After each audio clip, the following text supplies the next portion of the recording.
हमारे शेयर में तकरीबन ऑलमोस्ट 70 अरब के करीब। तो एनएफसी का जो हमारा शेयर है फार्मूला है 9.6 का, तो उसमें जो है 70 अरब के करीब मिले हैं। हाँ, ये तमाम सूबे इस बात पे मुत्तफिक हों तब एनएफसी के फार्मूले को दोबारा रिव्यू किया जा सकता है, जो कि एक कानूनी बार भी है कि 5 साल में किया जाए। माजी में जो है गैर नतीजा हो रहे हैं, तो लेकिन कभी होगा तो इंशाल्लाह बलूचिस्तान गवर्नमेंट जो है अपने मौक़िफ़ का दिफा मजबूती के साथ करेगी, और हमारे पास नए ऐसे इंडिकेटर और फैक्टर्स हैं जिसमें बलूचिस्तान का शेयर इंशाल्लाह हम अल्लाह से उम्मीद करते हैं कि बढ़ा सकते हैं।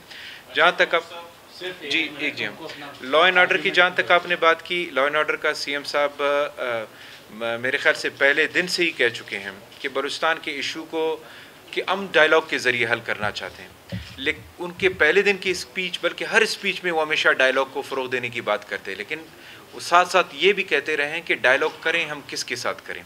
और सीएम साहब ने हमेशा जो है अपोजिशन को, बलूचिस्तान की जितनी पार्लियामेंट्री पार्टियाँ हैं, जितनी जो है जो हमारे कॉन्स्टिट्यूशनल लीगल फ्रेमवर्क में काम करती हैं, सबको हमेशा जो है बुलाया है, उनसे इनपुट लिया है कि अब आएँ, कोई भी अगर रास्ता निकालता है टेबल टॉक का तो उससे बेहतरीन क्या बात है कि किसी भी तरफ से कोई नुकसान ना हो।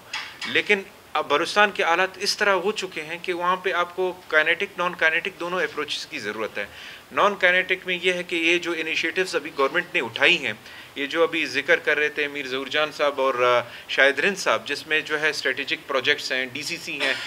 असल चीज़ है डिसेंट्रलाइज करना, सारे पावर्स को नीचे शिफ्ट करना। मतलब ये हमारी ट्रू डेमोक्रेसी यही है कि लोकल गवर्नमेंट स्ट्रेंथन हो, एम्पावर हों। जब लोगों के डोर स्टेप पर, क्योंकि एक तो बलूचिस्तान में एक जंग चल रहा है, एक अलग इशू है, इसको एक अलग तरीके से मैं समझता हूँ सीएम साहब ने कई बार कहा है कि जो कोशिश नॉन काइनेटिक डायलॉग के जरिए की गई वो कामयाब नहीं हो रही। अब वो जो है हमारी फोर्सेस, लाजमी बात है जब उनके ऊपर जो है कोई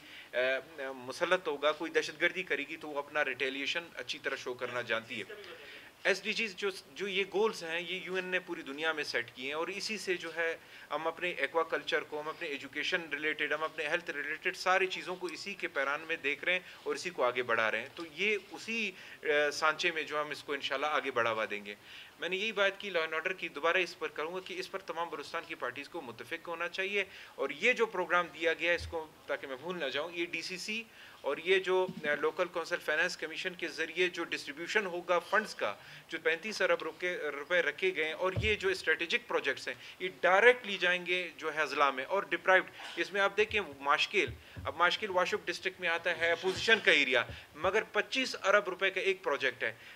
वहाँ से पानी फ़रोख्त होगी माइनिंग इंडस्ट्री को, मगर मेन उसका जो पानी जाएगा वो माशकिल को, आपको पता है, यहाँ पे अक्सर दोस्तों को पता है, माशकिल में लोगों के पास पीने का पानी नहीं है। और सीएम साहब ने बल्कि सबसे ज़्यादा ही कोशिश की, और इंशाल्लाह ये हमारे एसीएस डेवलपमेंट साहब बेहतर बता पाएंगे, क्योंकि लास्ट टाइम यहाँ से सीएम साहब ये केस लेकर गए थे कि जो नोकुंडी तक वाशुक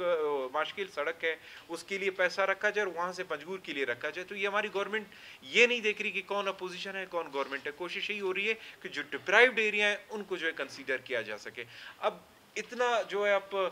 वो एक्सपेक्ट ना करें कि एकदम से हम यूरोप स्टाइल या बहुत ज़्यादा डेवलप्ड स्टाइल एकदम चेंज लेकर आएंगे, लेकिन स्लोली ग्रेजुअली एक अच्छी नीयत के साथ, इंटेंशन के साथ हम आगे बढ़ रहे हैं।